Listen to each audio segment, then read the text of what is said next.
Buenas tardes, estimados estudiantes, futuros colegas, doctores, magísteres, docentes y público en general. El día de hoy, 11 de septiembre, el taller de Filosofía del Derecho de la Universidad de Piura tiene el agrado de presentar ante ustedes la primera sesión en este semestre 2022 de nuestra casa de estudios. Estamos agradecidos por su participación dentro de este contexto que, si bien no es común, no nos impide seguir llegando a ustedes con mayores reflexiones en torno a las distintas figuras jurídicas y el fuerte trasfondo filosófico que tiene cada una de ellas. Gracias al avance continuo de la tecnología, hoy podremos disfrutar una vez más de una ponencia que pone de manifiesto la profundidad de la ciencia del derecho y a la vez la conexión íntima con la filosofía. Por lo que tenemos el placer de presentar un tema de gran interés, una nueva concepción acerca de la totalidad del fenómeno jurídico que vivimos día a día. Doy pase a Carlos Rodríguez Pairazamán, vicepresidente del taller, para que presente tanto el tema como al ponente que hoy nos acompaña. Bien, Julio, gracias.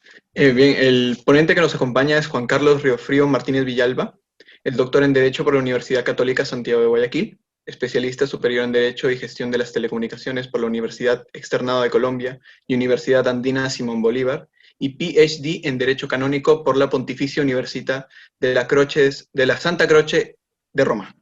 Es profesor de Derecho Constitucional, Teoría Fundamental del Derecho y Derecho de la Información en la Universidad de los Hemisferios de Quito, y director de la revista de Derecho Ius Humani. El día de hoy expondrá su tema Teoría Completa del Derecho, la pirámide invertida. Muchas gracias por su presencia, doctor. Adelante. Muy bien, bueno, pues un gusto estar con todos ustedes aquí a la distancia, con un pie en Londres, otro en Nairobi. Bueno, entonces hoy día quería hablar con ustedes sobre esta teoría completa del derecho.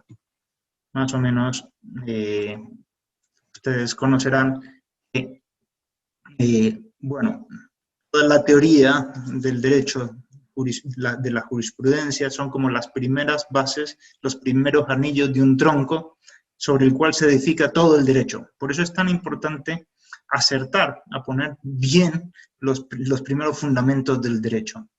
Me parece que esto es claro y para todos ustedes.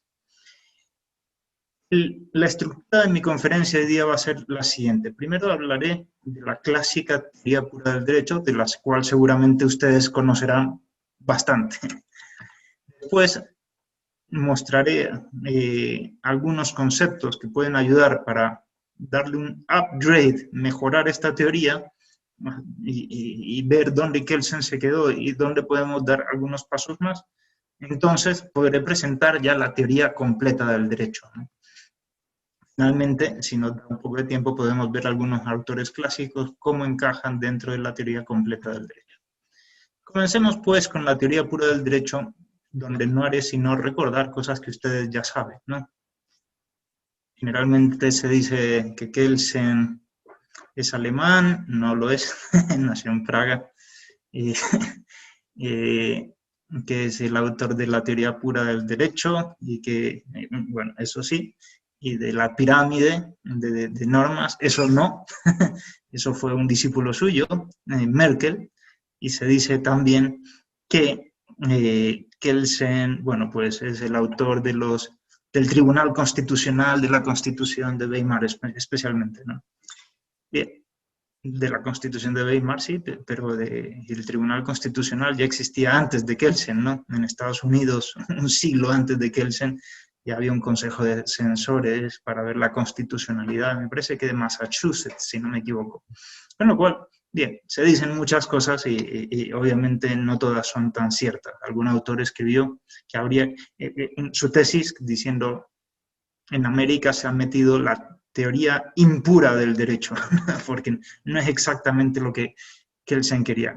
Kelsen quería, con unas bases kantianas muy fuertes, purificar el derecho de cantidad de cosas que se habían metido que eran muy extrañas. Algo voy a comentar. Que eran como la sociología, ¿no? Es decir, especialmente eso que estaba muy en boga.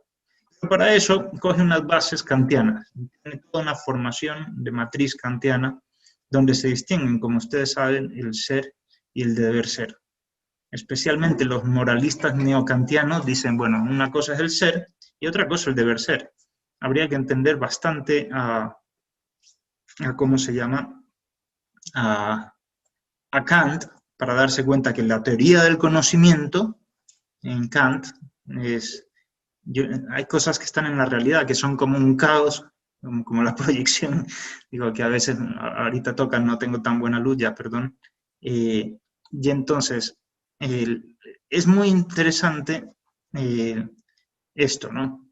Que hay cosas en la teoría del conocimiento de Kant que dice que afuera hay un caos que no podemos conocer. En cambio, sí podemos conocer muchas otras cosas, lo que tenemos dentro, las categorías que tenemos dentro, pero esas categorías que tenemos dentro no están asociadas de ninguna manera con la realidad, porque es muy distinta una y otra cosa.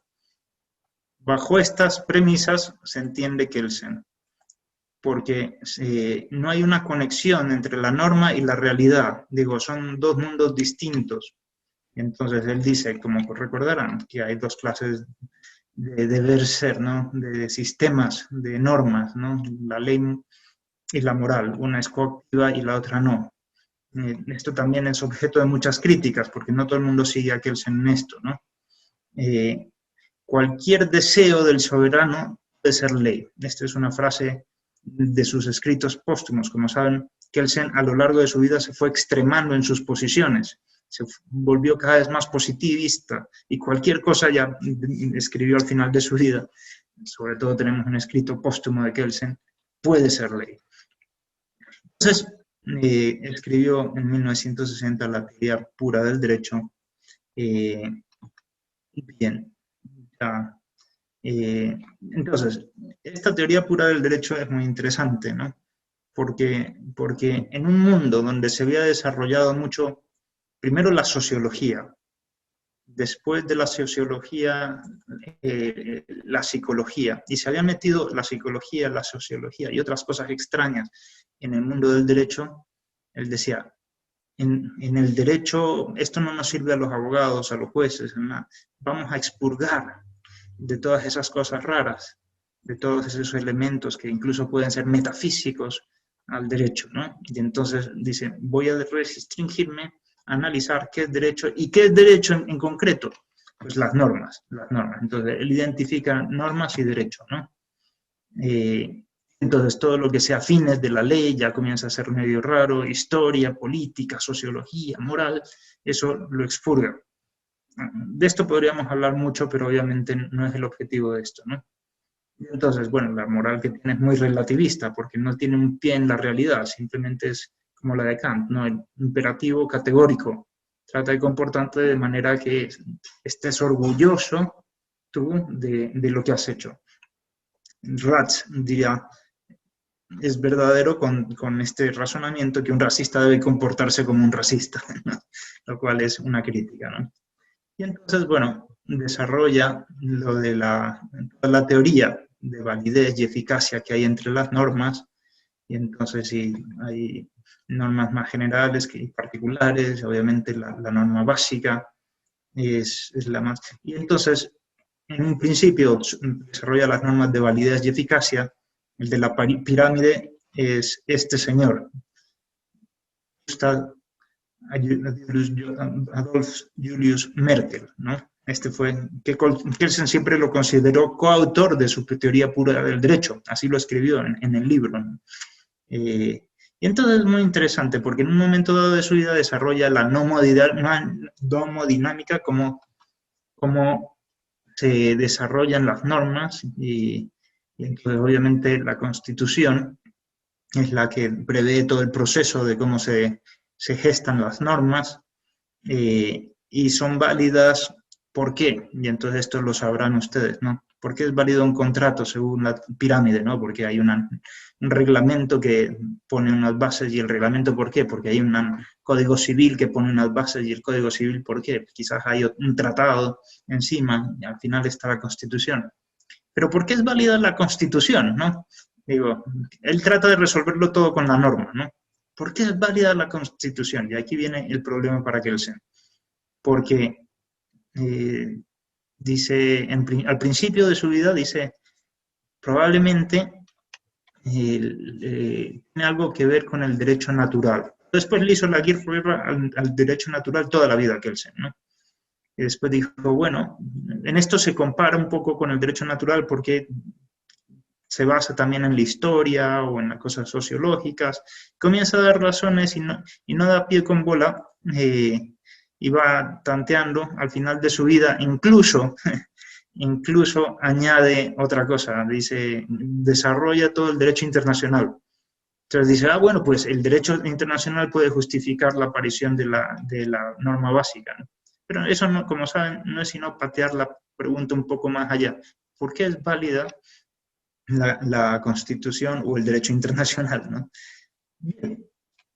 Entonces, yo creo que para superar y completar la teoría del derecho es necesario salirnos de las bases kantianas, de los conceptos kantianos y volver a los conceptos clásicos aristotélicos para hacer un upgrade a la misma teoría, Entonces, eso es lo que voy a explicar ahora. ¿Qué conceptos podríamos tener para entender lo mejor posible esta teoría del derecho, ¿no? Y completar la teoría, simplemente, ¿no? Entonces, es muy sencillo el primer concepto, porque es el mismo concepto de ser, del que hablaba Parménides ya, ¿no? Dicen que es el padre de la ontología, de alguna manera, de la ciencia del ser. Pues bien, el ser es lo que existe ahora. En el derecho el ser jurídico es lo que existe en el derecho en este momento, ¿no? Es muy sencillo que ustedes piensen, en mi caso, de dar una conferencia vía medios digitales, ese es mi derecho ahora, ¿no? En este preciso momento, ese derecho existe ahorita, ¿no? Por eso tiene el ser jurídico. Este soy yo, ahí me pueden ver. Y bien, entonces, ¿qué más puede tener ser jurídico? Pues las normas vigentes, los derechos adquiridos, las relaciones jurídicas existentes, no todas, no las que están en hipótesis en nuestra mente, sino las relaciones jurídicas existentes y sus elementos, los bienes, sujetos, contratos, pero todos los vigentes, ¿no? Bien, vamos entonces ahora a un segundo concepto que es muy interesante. Probablemente el concepto que hizo grande a Aristóteles, el concepto de potencia. El concepto de potencia es bien interesante darle un poco de vueltas. Con ese concepto, Aristóteles resuelve los grandes problemas de la filosofía en ese tiempo. El problema del movimiento, el problema del conocimiento, el problema del tiempo. 3 problemas enormes de la filosofía. Y entonces recordarán, por ejemplo, Parménides y Heráclito, la discusión. Todo se mueve, decía Heráclito. Nadie se puede bañar 2 veces en el mismo río, ¿no? Entonces la broma que alguno dice que le gastaron es que alguien le pidió prestado y cuando fue a cobrarle el dinero prestado, pues dice, no, usted me prestó otra persona, usted no me prestó, ¿no? Pero la unidad de la persona, si todo se mueve, no hay unidad, ¿no? Esto es una cosa. Y por otro lado, Parménides dice, no, lo que tenemos constancia es de que las cosas existen, y si existen, pues son o no son. Y es el problema que tiene Parménides, ¿no? Y entonces, si son, el cambio es pura apariencia. Bueno, ¿cómo soluciona esto Aristóteles? Con el concepto de potencia. Las cosas son, pero están en potencia de ser otra cosa, si reciben una causa adecuada. Esta es la idea, ¿no? Esta es la idea, si reciben una causa adecuada. Bien, también el conocimiento. Una persona dormida, pues tiene todo el conocimiento en la mente, pero obviamente no lo tiene en acto, lo tiene en potencia, lo tiene como en el backup, ¿no? En potencia lo puede actualizar, Ahí hay una cosa interesante que habría que ver, ¿no? Cómo funciona el conocimiento, pero lo resuelve con el concepto de potencia, de alguna manera. Y finalmente, resuelto el problema del movimiento, se resuelve el problema del tiempo, porque el tiempo no es sino el número del cambio. Si ya resolvemos cómo cómo cambia, o el número del movimiento, así lo define Aristóteles.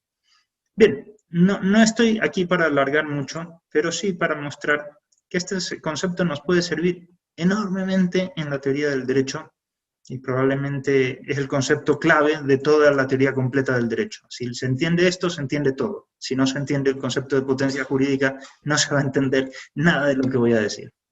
Entonces, potencia jurídica es lo que no existe en el derecho en este momento, pero puede ser parte del sistema jurídico. Aristóteles decía, una piedra y un niño no saben matemáticas, pero el niño puede aprender, está en potencia de aprender, y la piedra nunca sabrá matemáticas, ¿no? Bien, digo, la posibilidad que tiene una cosa real, no es solo una posibilidad mental, que haya hadas, no, es algo que en la realidad puede darse. Entonces, en mi caso, bueno, es un conjunto de posibilidades jurídicas de algo o alguien, también puede ser algo, ¿no? En mi caso, puedo ir a pasear, estacionar, a nadar, a dar una vuelta por ahí, a jugar, a tomar fotos, andar en bicicleta, a cazar. ¿Cuántas cosas puedo hacer? Dormir. Obviamente, en este momento no tengo derecho a dormir, porque me he comprometido a dar una conferencia por estos medios. Pero es una posibilidad a futuro, Entonces, en el mundo jurídico hay un mundo de posibilidades. Este concepto nos ayudará mucho también a entender el siguiente, que es más sencillo, ¿no? El espacio jurídico, si se entendió lo anterior, es muy sencillo, porque el espacio jurídico es el conjunto de posibilidades jurídicas actuales o potenciales de algo o alguien. Esto quiere decir que es la suma del ser jurídico y la potencia jurídica. Ambas forman justamente el espacio jurídico. Ok, vemos el tercer concepto clave. Vamos un poco rápido, pero pienso que se entiende. El espacio antijurídico.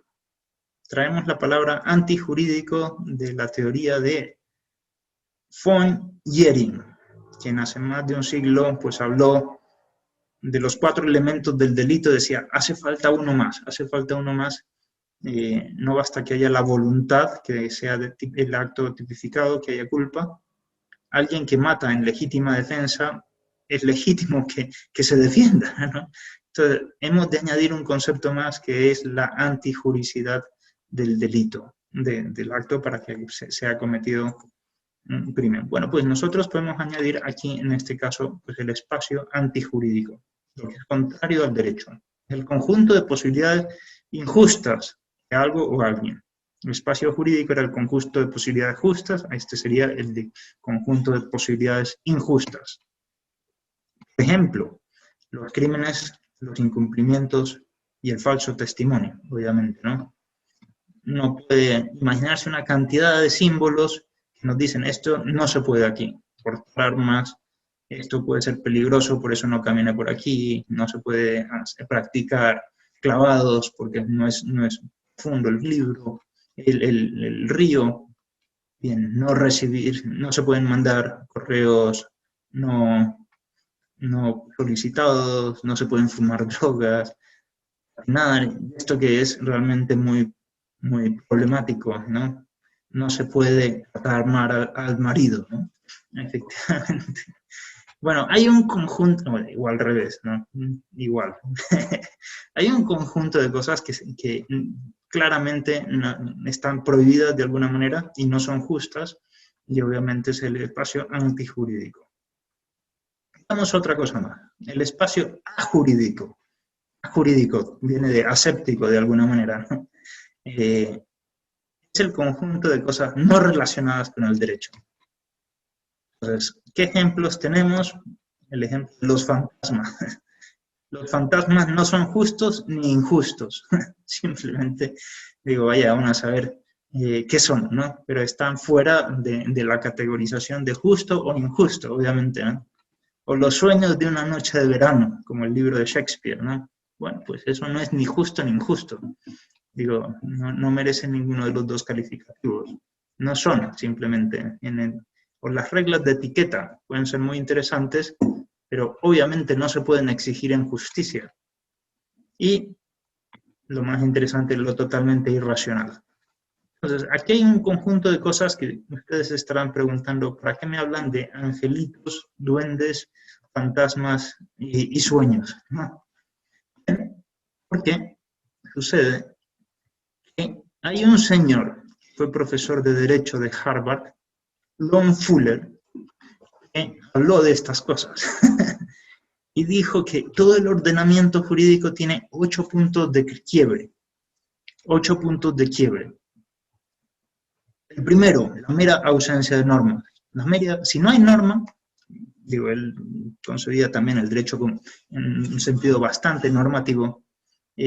Si no hay normas, decía, pues no hay, podríamos decir nosotros aquí, no es ni justo ni injusto, simplemente falta la norma, si falta, bueno, o las leyes secretas o no publicadas, es como una norma ausente de alguna manera, porque no se ha promulgado, nadie las conoce, eso no es, de hecho, las normas incomprensibles, lo irracional, ¿no? Cierta legislación retroactiva, nosotros no podemos cumplir lo que se va a publicar en el futuro porque no lo conocemos. Siguen siendo las mismas razones, las leyes contradictorias. Si una ley me dice una cosa y otra, pues en el fondo es una ausencia de norma, ¿no? O los mandatos contradictorios de varias autoridades, mismo caso, ¿no? O las leyes que exigen lo imposible, ¿no? Ad impossibilia tenetur, a lo imposible nadie está obligado, dice un aforismo romano. Efectivamente, Nemo es nadie, por eso le pusieron al pescadito Nemo, al imposibilia nemo tementur. Es triste la historia de Nemo. Bien, entonces, claro, esto no es ni justo ni injusto, simplemente es irracional, nadie debe de cumplirlo, ¿no? Obviamente, si me piden que cumpla algo imposible, pues esa petición es injusta, pero en sí mismo no me obliga, no es derecho en sentido derecho normativo, ¿no? Y la regulación altamente inestable por lo mismo. Podríamos decir que este conjunto de cosas están en el espacio ajurídico, más o menos, obviamente los extremos, alguna cosa no puede estar. Bien, si queremos hacer una primera síntesis gráfica de todo lo que hemos visto hasta ahora, pues esta es la síntesis gráfica. Tenemos ahí la potencia y el ser jurídico, es lo justo o lo que es jurídico, podríamos utilizar varias definiciones de derecho. Más allá está lo antijurídico y más allá lo que no merece ni el calificativo ni de jurídico ni de antijurídico, ni de justo ni de injusto, ni de legal o ilegal, simplemente no lo es, ¿no? Bien, esta primera parte, yo creo que con estos conceptos más o menos ya podemos hacer una primera aproximación a lo que será la teoría completa del derecho. Es simplemente una primera aproximación, la que vamos a hacer el día de hoy. La pirámide invertida. Vamos a ver, entonces, el sistema jurídico tiene varios niveles. Obviamente, yo no creo que el primer nivel sean las normas y el único nivel. Yo pienso que hay muchas más cosas después de las normas. Y pienso que el primer nivel ofrece una gran cantidad de posibilidades jurídicas. Tiene un espacio jurídico enorme, ¿no? Y es el nivel de la realidad extramental. En la realidad extramental podemos encontrar, pues, cantidad de posibilidades para el derecho, ¿no? Esto es una idea que es importantísima. El sistema jurídico es un orden real, de cosas y de personas. No es solo un orden mental. No es solo las reglas del ajedrez que uno se inventa y que podría cambiarlas. No, tiene algo que ver con las personas, tiene algo que ver con la realidad.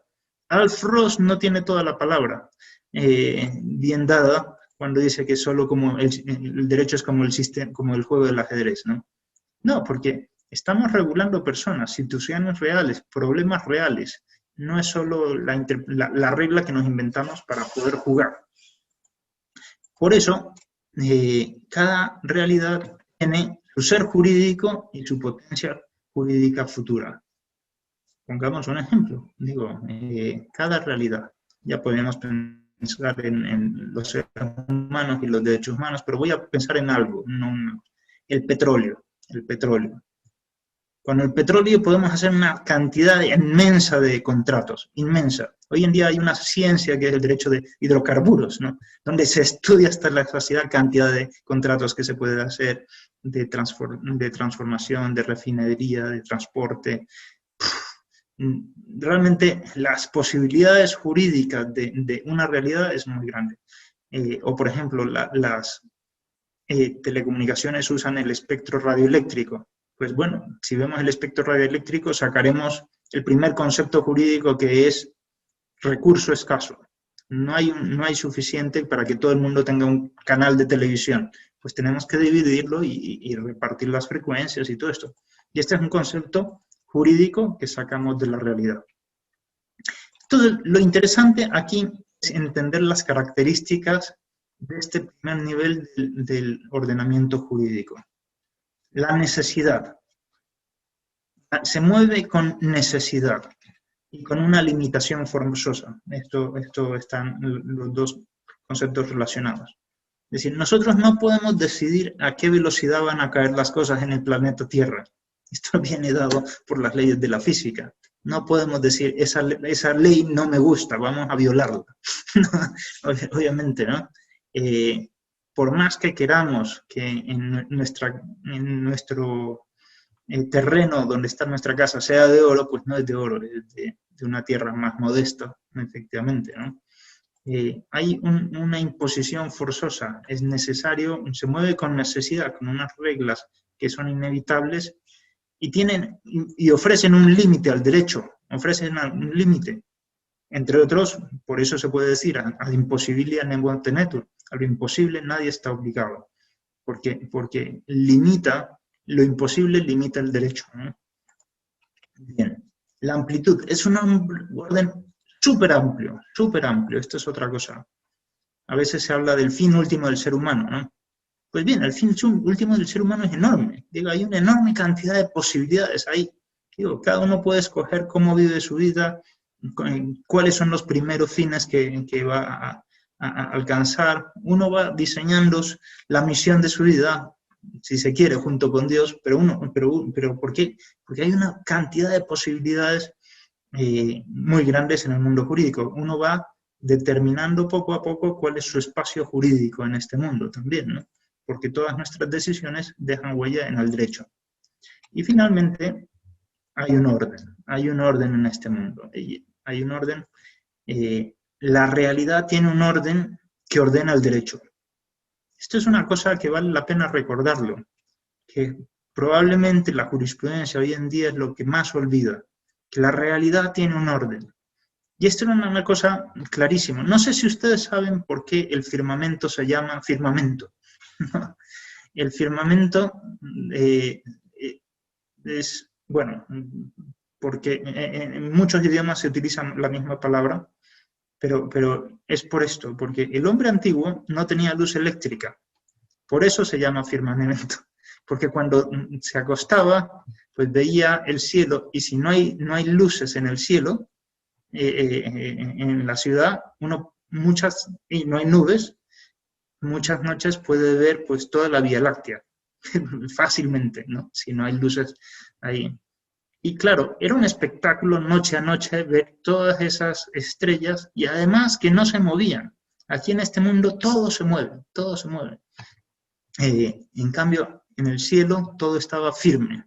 Por eso el cielo era lo que estaba firme, el firmamento. Hay un orden, ¿no? Que se mueve lentamente, cadentemente, hasta esconderse todas las estrellas en el horizonte, ¿no? Es espléndido el orden, y hoy en día la ciencia ha descubierto pues muchas más cosas de ese orden. Sería absurdo pensar que la realidad no impone su orden al derecho. Hay un orden, ciertamente, un orden muy amplio que nos permite muchas posibilidades, pero es muy amplio. Muy bien, vamos con el segundo nivel del sistema jurídico, es el nivel del pensamiento, el nivel cognoscitivo, lo que tenemos en nuestra mente. El derecho obviamente es racional, ¿no? Si no hubieran seres inteligentes no hubiera derecho. Digo, hasta que no llegó el ser humano a la faz de la tierra no había derecho, no había seres inteligentes que hicieran abstracciones y que dijeran, esto es justo, efectivamente, ¿no? Pues este nivel reduce la realidad extramental. ¿Por qué reduce la realidad jurídica, el espacio jurídico de la realidad? ¿Por qué lo reduce? Es muy sencillo, porque solo conocemos una parte mínima de la realidad extramental. Es decir, esto es muy interesante. Y lo que tenemos de la realidad en nuestra cabeza es muy poco, muy poco. Cada vez vamos descubriendo más cosas, pero es muy poco, ¿no? Santo Tomás de Aquino decía que en una mosca hay más realidad que en todos nuestros pensamientos. Nosotros quizás solo conocemos la forma de la mosca, la figura y el color, pero por adentro tiene una cantidad de cosas impresionantes. ¿Y por qué esto nos interesa para el derecho? Pues por lo mismo, pongamos el ejemplo del petróleo una vez más. Es increíble, si uno no conoce todas las potencialidades del petróleo, tampoco conoce todas las potencialidades jurídicas. Hace 2000 años, el único contrato que se podía firmar sobre el petróleo era de compra-venta, para prender un fuego, para unas antorchas o para quemar algo. Se conocía el petróleo hace 2000 años, pero su uso era más modesto y solo había un contrato. Si conocemos efectivamente que tiene más funciones el petróleo, pues veremos que se pueden hacer cantidad de contratos adicionales, por poner un solo ejemplo. Mientras más conozcamos la realidad, más podemos sacarle partido también dentro del campo del derecho, porque el derecho, de alguna forma, es una dimensión jurídica de la realidad. Aquí están, por tanto, el conocimiento de lo real. Conocemos mejor lo real, conocemos mejor cómo se pueden gestionar los negocios jurídicos, las leyes, cómo se pueden regular todas estas cosas. Pero no solo el conocimiento de lo real, sino también va estrechando más el espacio jurídico, las concepciones culturales. ¿Cómo uno se casa? ¿Cómo uno contrae matrimonio? Pues hay 1000 formas que le ofrece la realidad. Digo, ahora, cada cultura tiene su forma de casarse, ¿no? Su forma de casarse. Parece que hay una cosa mínima que pide la naturaleza, que haya un sí, que haya voluntad para contraer este contrato, el pacto matrimonial. Bien, pero formas hay muchísimas, ¿no? Y claro, desde Trento se dice, es bueno que haya un sacerdote. Antes de Trento no se exige un sacerdote como testigo presencial. Después se vio que era conveniente porque hay muchas personas que dicen que se casaban y no se casaban, ¿no? Y bien, entonces dijeron, para darle seguridad jurídica a este contrato, pues vamos a poner un testigo cualificado. En una cultura de la China, en una tribu, pues la mujer nunca puede decir que no. Esto es la forma más curiosa que he visto para casarse, ¿no? En esta tribu. Solo en la fiesta, en el momento del brindis, si la mujer derrama el vino, pues se entiende que no quiere casarse, ¿no? Pero si no lo derrama está casada.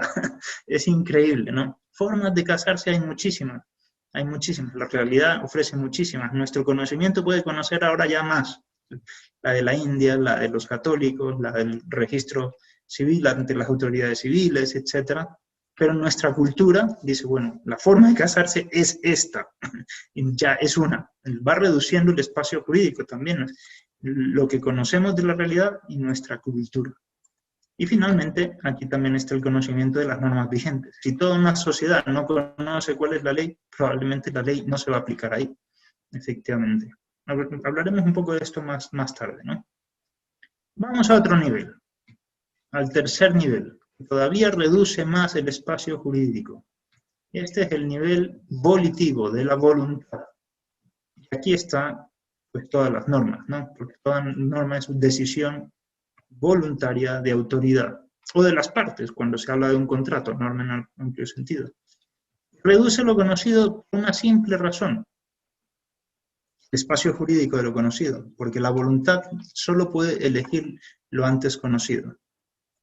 Nadie se puede casar con la esposa o el esposo que desconoce absolutamente, que no sabe ni su nombre. Al menos necesito conocer el nombre, al menos conocer, bueno, algo de él para casarme, o algo de ella, efectivamente, ¿no?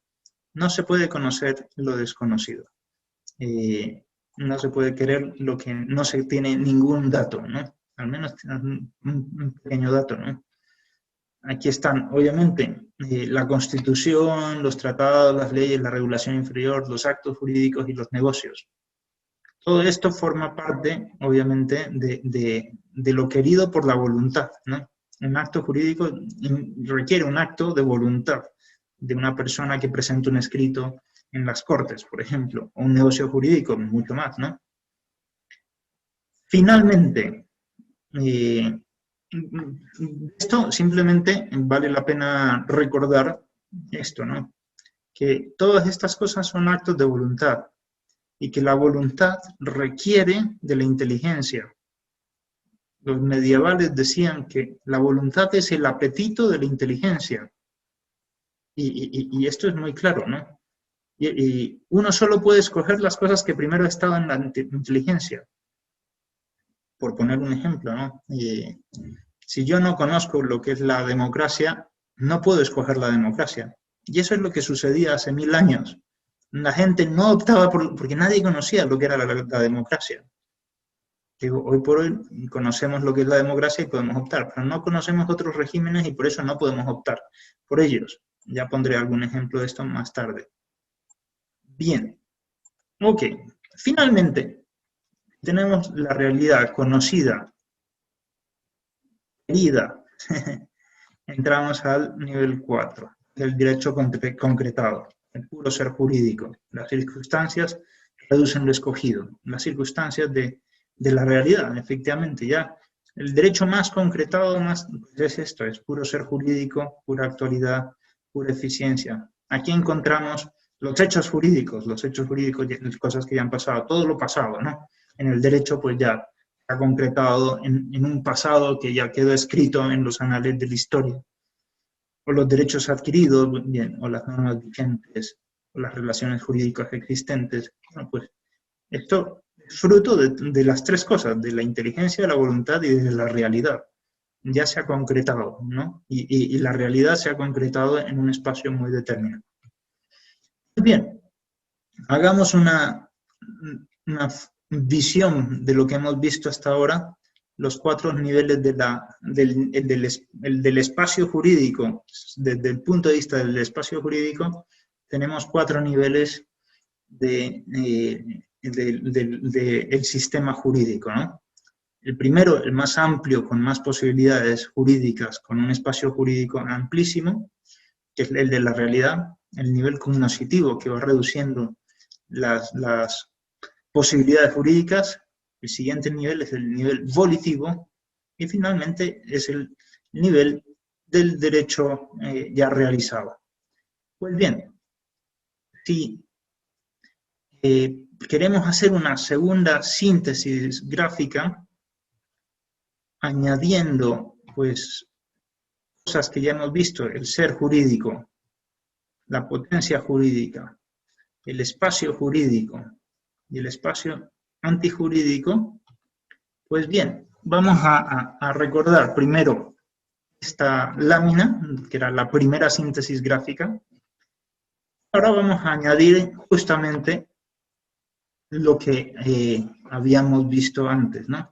Y esta es la síntesis gráfica de la pirámide invertida, ¿no? Donde ya tenemos todos los niveles exigidos para entender bien todo el sistema jurídico. Kelsen solo habló del espacio de la voluntad. Acuérdense esa frase del final de su vida.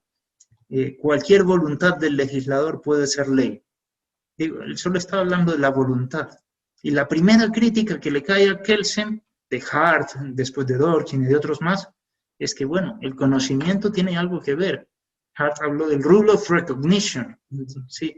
Y después dirá Dworkin que es solo un test de pedigrí. Pero claro, le cae por arriba, ¿no?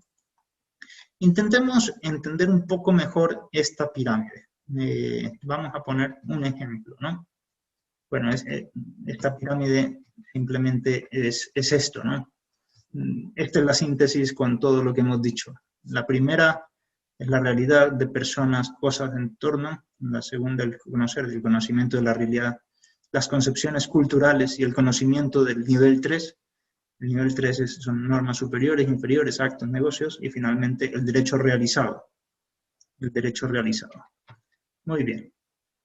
Ahora veamos un ejemplo. Un ejemplo para que se entienda. Esto se aplica tanto a todo el sistema jurídico como a cada persona o a cada realidad que tiene su realidad y podemos conocer más cosas o la voluntad.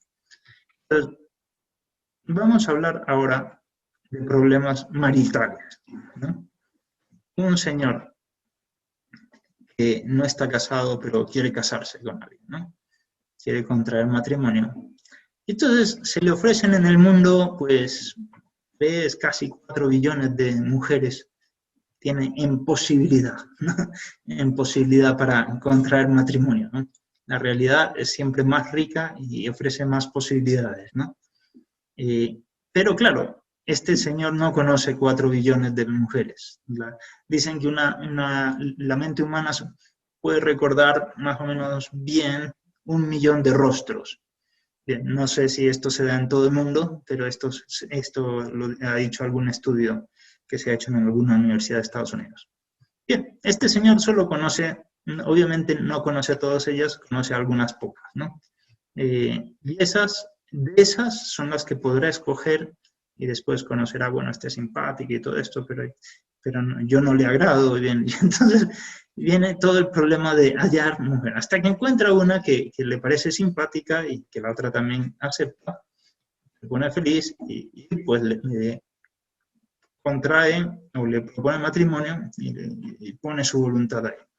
Y claro, las circunstancias le harán casarse un poco según su religión, que es cristiano, católico, se casará seguramente en la iglesia, y el día tal, y con el sacerdote tal, y en ese momento el contrato surtirá todos los efectos jurídicos y todo esto, al menos dentro del derecho canónico, el derecho de la iglesia, o si no, entre las autoridades civiles, etcétera, ¿no? Bueno, pues, como vemos, el espacio jurídico se reduce poco a poco, se reduce mucho más. Kelsen comenzó a hablar del espacio jurídico, es muy interesante, en un par de líneas que tiene por ahí, pero claro, no lo desarrolló tanto, ¿no? Nunca con el concepto de potencia, nunca con este concepto, pero sí habló de él. También Santo Tomás de Aquino habló del espacio jurídico, esto es interesante también, ¿no? John Finnis dice que es la frase de las más importantes de Santo Tomás de Aquino, eso. En fin. Pongamos ahora otro ejemplo, un poco, no problemas maritales, sino estatales, ¿no? La realidad jurídica nos ofrece, pues, cantidad de formas de organizar el gobierno, ¿no? De organizar el Estado. Pueden haber monarquías, democracias, aristocracias. No sé si a ustedes se les ocurre algunas otras formas de gobierno. Algunos dividen en monocracias, democracias. En fin, hay 1000 divisiones posibles, ¿no? Hay 1000 autores que hablan del tema, ¿no? Cuando la gente conoce, pues, muchas veces, pues, dice, bueno, conozco la monarquía y la democracia. Y quizás conocemos un poco más democracia directa o indirecta, pero generalmente no se conoce la anarquía. Esto es desconocido hoy en día, nadie sabe cómo funciona la anarquía. Por eso, al igual que hace 1000 años la gente no podía escoger la democracia porque no sabía lo que era la democracia, tuvo que desarrollarse una cantidad de doctrina en el mundo jurídico, al igual que en esa época, pues podemos decir, ahora la gente no conoce lo que es la anarquía. Yo pienso que una pequeña dosis de anarquía vale la pena. Es decir, que el Estado no se meta a regular ciertas cosas. Eso me parece que es saludable. En fin, sea como sea, escoge una de las dos. La Constitución escoge escoge la democracia, ya deja de ser una posibilidad la monarquía. Va reduciendo el espacio jurídico. Si escoge la monarquía, deja de ser una posibilidad la democracia. Y efectivamente, después las normas inferiores todavía reducirán más el espacio jurídico. Ya, porque uno puede escoger la democracia, ser un valor constitucional, pero las normas dirán si se vota directamente o a través de electores, si hay democracia directa o indirecta. Y después habrá un reglamento que diga el sufragio se hace de tal manera y para los no videntes se hace de tal manera, y etcétera, etcétera, etcétera, ¿no? Entonces se va concretando cada vez más, hasta que en un momento dado, pues se llaman a elecciones, un acto jurídico más, ¿no? Y se dice, tal día, el 1 de octubre de 2020, pues va a haber las elecciones. Y entonces nosotros vamos a internet, buscamos el recinto electoral que nos toca, y vemos que tenemos que asistir a la mesa 301, esperamos después de unos minutos en las horas donde se puede votar, y claro, ponemos una rayita en una papeleta electoral, y eso es la democracia. La concreción de la democracia, después de haber concretado todo el espacio jurídico, es una rayita. Eso es la democracia a nivel práctico, ¿no? Bien, entonces, esto es justamente la teoría de la pirámide jurídica. Y podemos ver que generalmente los autores, cuando hablan del derecho, se focalizan y ven una parte de la pirámide jurídica. Y por eso solo hablan de eso y se olvidan de que existen otra cantidad de cosas que también son. Y este es un peligro que yo trato de evitar con esta teoría, mostrando que hay mucho más en el derecho, que no nos podemos concentrar solo en una parte, sino que hay que ver todo el sistema jurídico en su conjunto. Voy a hablar un poco a la rápida de algunos autores, solo para que vean lo que les estoy comentando. Hablemos, por ejemplo, bueno, esta es la pirámide invertida, de los que esta presentación estaba primero en inglés, porque lo he expuesto en un público de habla inglesa. Entonces, del ser jurídico, la concreción de esto, ¿no? Pues ahí, ¿qué autores encontramos? Malinowski y Gluckman. Son personas que estudiaron qué era el derecho en unas tribus tanto australianas como africanas. Y entonces, claro, ellos hablaron, bueno, del principio de reciprocidad, de las conductas que hay ahí, y se dan cuenta que más o menos era parecido en todo el mundo, es bien interesante, Gluckman. Pero claro, eran sociólogos, ¿no?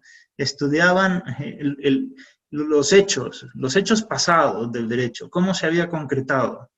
Claro, y habían acertado. Contra ellos es contra quienes que él se va, diciendo, esto no nos sirve de nada a los abogados.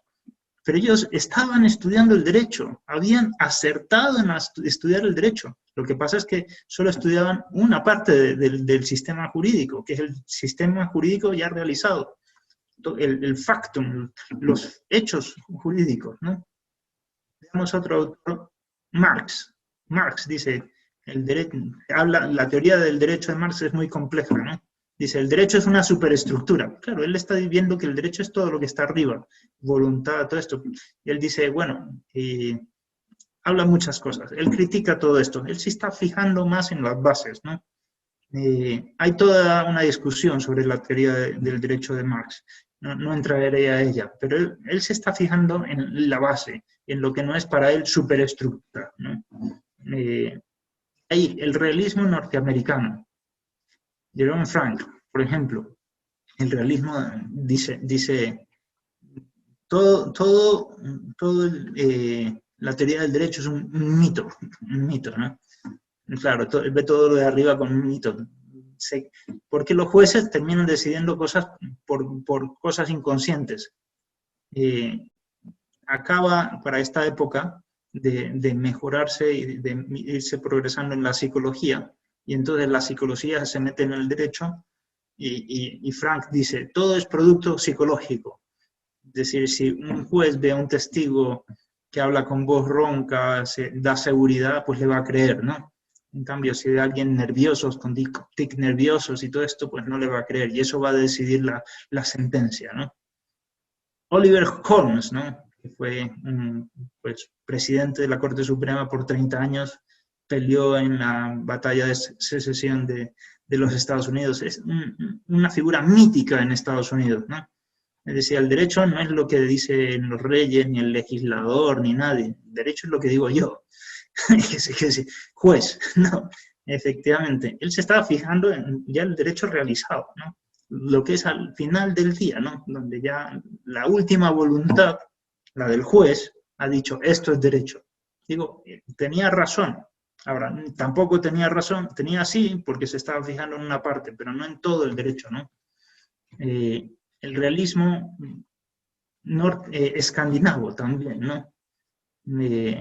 Hagerström decía que el derecho es como los elefantes rosa, ¿no? Pueden existir, pero sin ser real.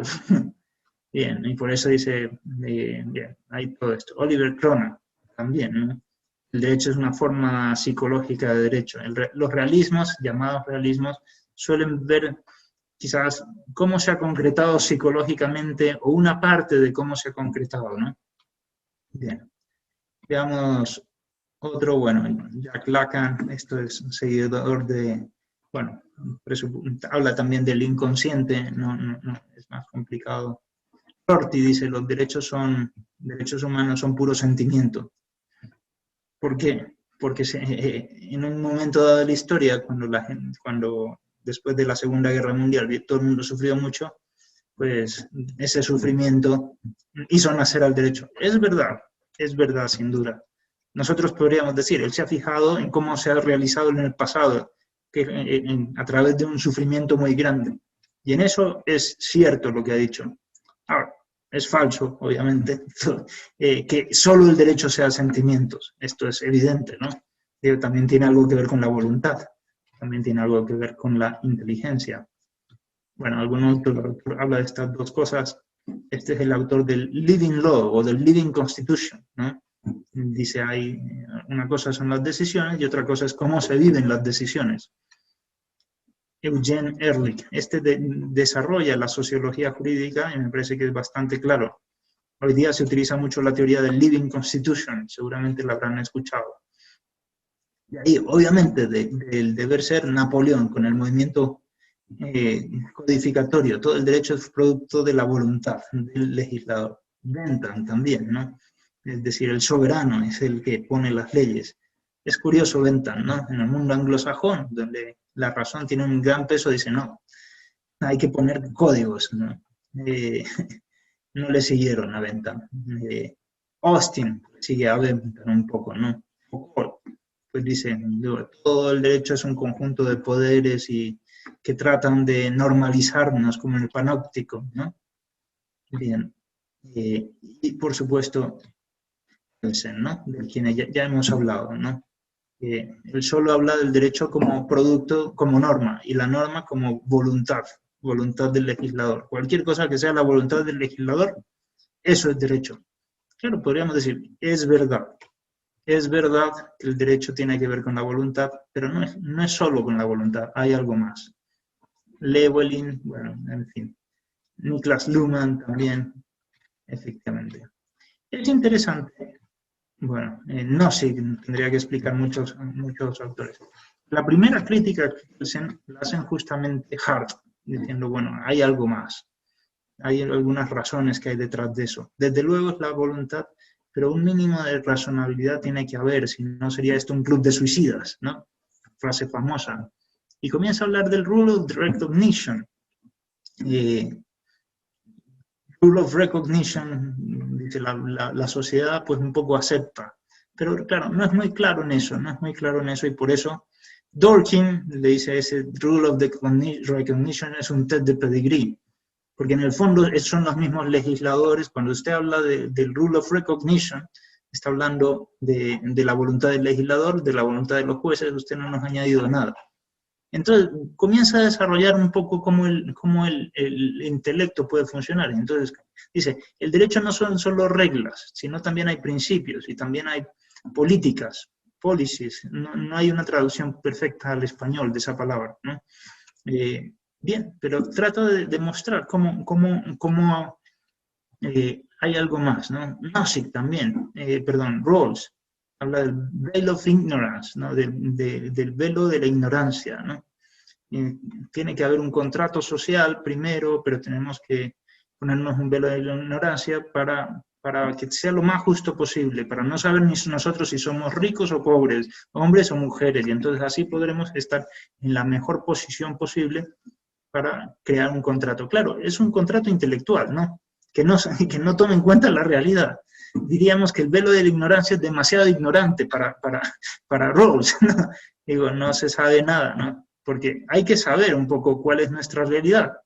Digo, si por ejemplo hacemos una sociedad absolutamente diversa, cuando en realidad toda la gente ahí pues comparte la misma cultura, no hay extranjeros, pues la hemos fregado, ¿no? En fin, es demasiado ignorante el velo de la ignorancia de Rawls. Y ahí hay muchos que hablan de, bueno, de los dos niveles, algunos se fijan solo en el conocimiento. Rawls dice, bueno, todo el derecho es un esquema mental que nos hacemos. En fin. O Derrida, ¿no? Hay que destruir todas las reglas para entender cómo la gente entiende el derecho, ¿no? Bien, de ahí, obviamente, la realidad, hablan algunos, Posner, que estudian la realidad económica, quizás solo se fijan en la realidad económica, pero es muy interesante el análisis, porque estudiando todas las posibilidades que el mercado ofrece, entonces puede concluir que estas son las reglas del derecho. Es muy interesante, Posner, es muy interesante. Desde luego, es un extremista, ¿no? Dice que todo el derecho se resuelve con economía. Falso. Pero es muy interesante el método que tiene, estudiar lo mejor posible el mercado para deducir de ahí las primeras reglas del derecho. Porque si conocemos mejor la realidad, podremos hacer un mejor derecho, nuestra voluntad podrá producir mejores leyes. Bien, obviamente Ulpiano también habla de la realidad, con frases quizás muy fuertes.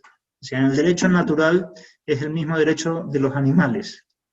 Esto todos los naturalistas dirán, eso no es derecho natural, le caerán a Ulpiano y tratarán de borrar esta frase del digesto. Y entonces, pero hay una cierta verdad que ha encontrado Ulpiano. Aristóteles decía que cuando el hombre trata de encontrar la verdad, generalmente la encuentra. Y es verdad, porque la naturaleza suele conquistar sus fines. ¿Cuál es la verdad que ha encontrado Ulpiano? Pues efectivamente lo dice ahí, ¿no? Digo, el matrimonio o la unión entre hembra y macho, ahí la realidad ofrece unas posibilidades jurídicas, ¿no? Ofrece unas posibilidades jurídicas, hay unos sexos en la realidad que el mismo concepto de sexo tiene una función reproductiva, también en los animales. Y esto delimita lo que tiene que ser el derecho. Lo he encontrado eso Ulpiano, hace mucho tiempo. Bueno, de ahí hay otros que hablan de los 3 niveles. Aristóteles, efectivamente, Santo Tomás de Aquino y Aristóteles no estudiaron la sociología, no había nacido todavía en el mundo la sociología, ¿no? Pero es una teoría mucho más completa. Y Finis, pues también pues, sigue en esta misma tradición. Podríamos hablar de otros autores, también hay otras trilogías del derecho que hablan de algunas cosas, pero me parece que con esto más o menos ha quedado claro cuáles pueden ser. Bueno, pongamos al menos, hay los trialistas comienzan con Werner Goldschmidt, un alemán que se fue a vivir a Argentina, porque Buenos Aires es muy simpático. Entonces, él dijo, todo el derecho hay que ver las conductas humanas, las normas y los valores. Y es una visión muy potente. Hace unas cuantas décadas, todo el trialismo jurídico, el trialismo del derecho era la moda en Argentina. Todo el mundo era trialista ahí. Tuvo un gran éxito, ¿no? Y es verdad, un poco también Miguel Reale en Brasil, ¿no? Probablemente es el filósofo más importante del derecho en Brasil, es el más reconocido, Miguel Reale. Y desarrolla el trialismo, ¿no? Dice, el derecho es normas, pero también valores. Fíjense, le está cayendo a Kelsen toda esta gente, ¿no? No, hay algo más que las normas, hay algo más que las normas, están los valores también. No desarrollan del todo su teoría, pero descubren algo interesantísimo, ¿no? Y los hechos sociales también. Pero todos estos están hablando de los hechos como pasado, no están hablando de la realidad futura con todas las potencialidades. Por eso solo han descubierto estas tres partes del sistema jurídico. Y finalmente otro trialista famosísimo es Gustav Radbruch, que un poco sigue también esto, ¿no?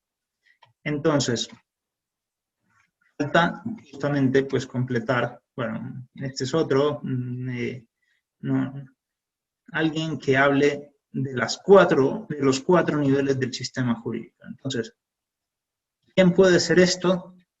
Yo a mis alumnos les digo que recién hemos empezado el camino a construir toda una teoría completa del derecho y que mis alumnos me tienen que superar, obviamente, ¿no? Bueno, con esto termino mi intervención un poco rápida, un poco frenética, ya perdón. No sé si he aportado alguna luz, alguna inquietud, al menos me parece que si saco alguna de ustedes alguna idea buena, pues ha valido la pena, ¿no?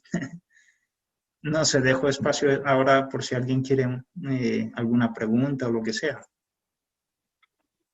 Bien, bueno, antes que nada agradecemos la ponencia del doctor Juan Carlos Riofrío, que sin duda nos ha dado luces acerca de una nueva concepción de la realidad jurídica. Si alguien tiene alguna pregunta, puede levantar la mano para que se le sea la palabra o en su defecto hablar por el chat de la sesión. De acuerdo. Tenemos una mano levantada de Ayrton Guamán. Ayrton. Doctor, buenas tardes. Bueno, en primer lugar, felicitarlo por la ponencia, que ha estado muy interesante. Y como dijo Julio, pues sí, da una nueva perspectiva, ¿verdad? Bueno, mi pregunta va dirigida, o sea, con respecto a los derechos fundamentales, ¿usted en qué nivel los ubicaría? O sea, ¿los ubicaría en el nivel de la realidad o en otro? O sea, ¿formarían parte esencialmente del ser de la persona? ¿Tú dónde los ubicarías? Primero me interesa escucharte. Bueno, creo que o sea, la diferencia que se hace normalmente está entre derechos humanos y derechos fundamentales. O sea, los derechos fundamentales son los derechos humanos reconocidos, ¿no? Entonces creo que haciendo esa precisión terminológica, diría que los derechos humanos están en la realidad y los derechos fundamentales, cuando ya están constitucionalizados, estarían en el ser jurídico. Pues bien, yo diría lo siguiente. Primero que los términos son un poco equívocos, se utilizan de muchas maneras. Muchas veces se dice los derechos naturales. ¿Qué son los derechos naturales? ¿No? Bien, esto es un poco... Y los derechos humanos o constitucionales. Los derechos humanos hoy en día son los derechos que están en un tratado de derechos humanos. Y el tratado es voluntad de los estados, y entonces está clarísimo que forma parte de la pirámide de Kelsen, que solo hablaba de la voluntad, ¿no? Él habló, de hecho, de los tratados de derechos humanos y los incluía dentro de la pirámide, ¿no? Bien, me parece a mí. Entonces, ahora, si entendemos derechos fundamentales como los constitucionales, no siempre se entiende así, otros incluyen los derechos humanos dentro de los fundamentales, bueno, hay todas las teorías que uno puede. En todo caso, pues si están en la Constitución, obviamente también están ahí. Finalmente, los derechos naturales,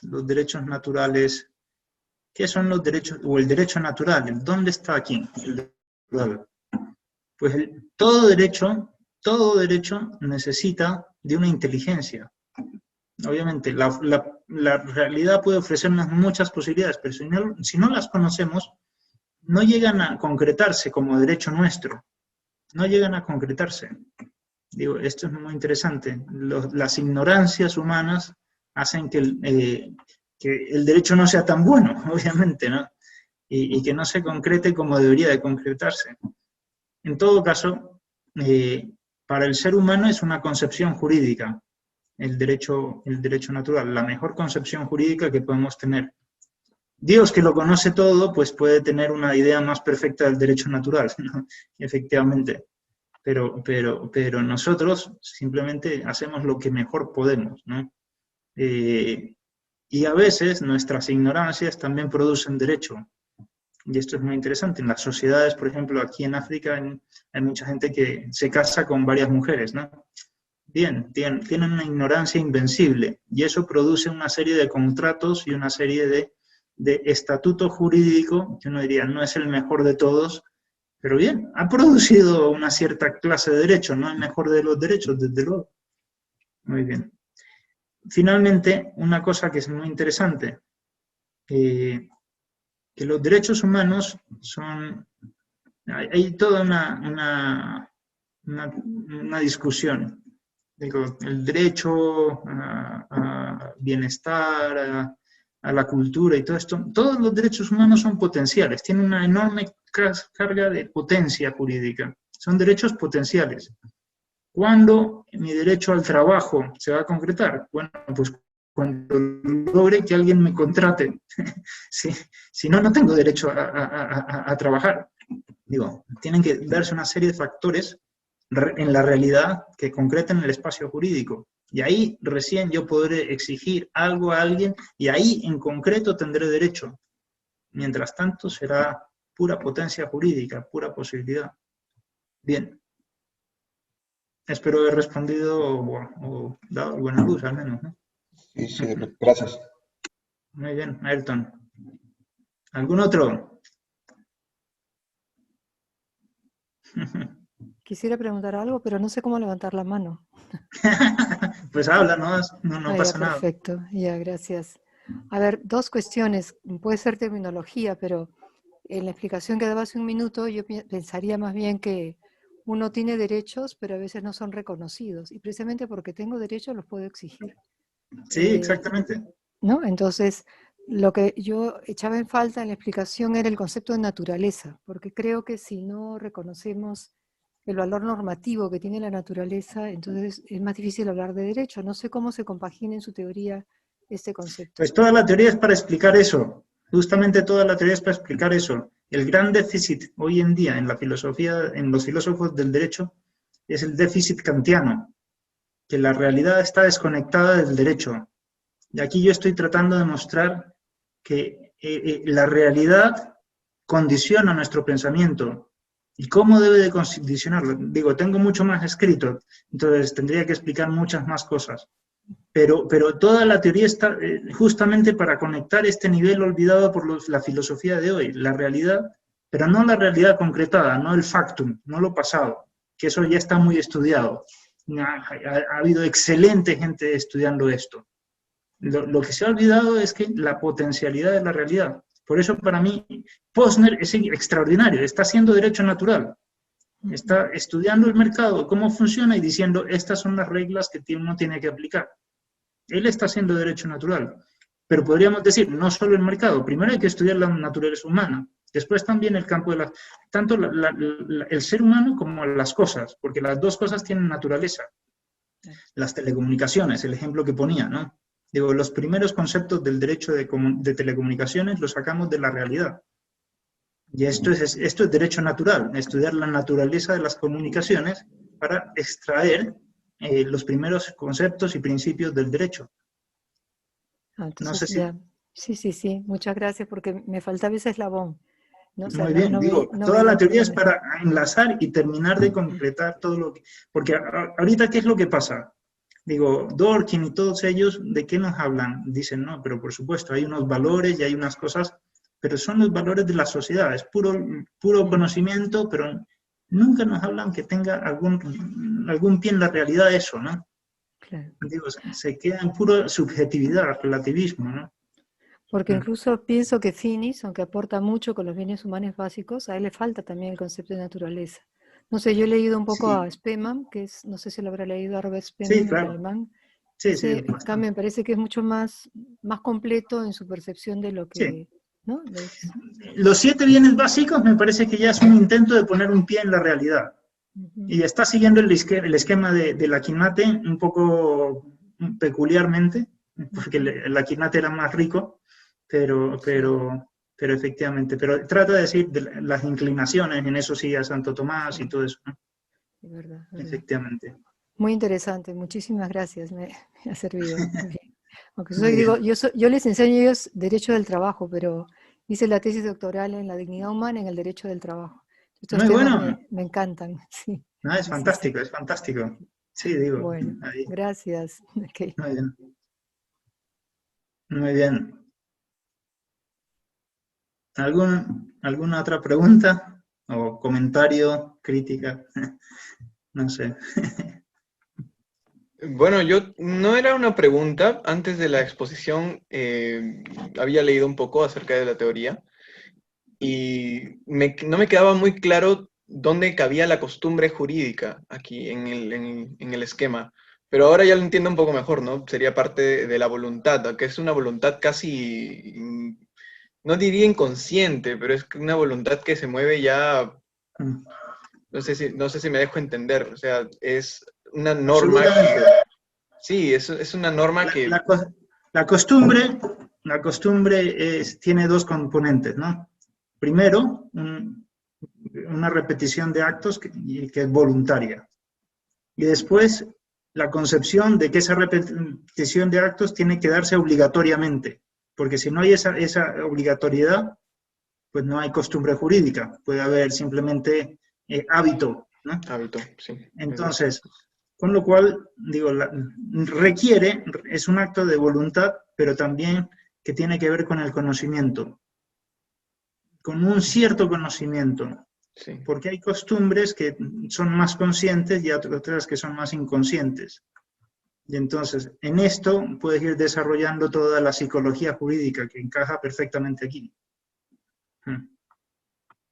Muy bien. Bueno, muchas gracias por la explicación adicional.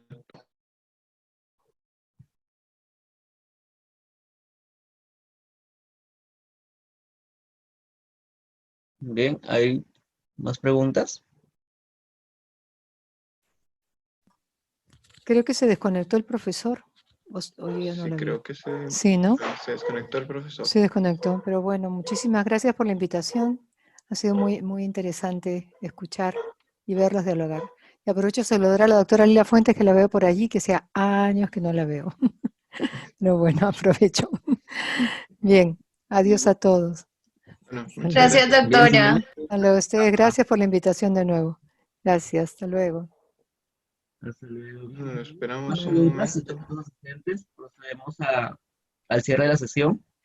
El taller agradece la presencia de cada uno de ustedes, de los asistentes, y por habernos acompañado en este semestre que seguimos aún desde casa, pero con todas las ganas de seguir compartiendo experiencias y conocimientos. Reiteramos además nuestro infinito agradecimiento al doctor Juan Carlos Riofrío por su excelente ponencia y a nuestros profesores auxiliares de la Universidad de Piura, que siempre nos brindan su apoyo en cada una de nuestras sesiones. Asimismo, les invitamos a los estudiantes asistentes a formar parte del taller, si lo desean. Así ayudarán a difundir la cultura filosófica y contribuirán a mantener este grupo a lo largo del tiempo. Buenas tardes y hasta muy pronto. Muchas gracias a todos. Se me Gracias. colgó. Que Sí, estén muy sí, bien. qué bien que regresó. Hasta luego. Sí. Chao, chao, que estén muy Adiós. bien. Muchísimas gracias, Hola, doctor, por su gracias. ponencia. Gracias.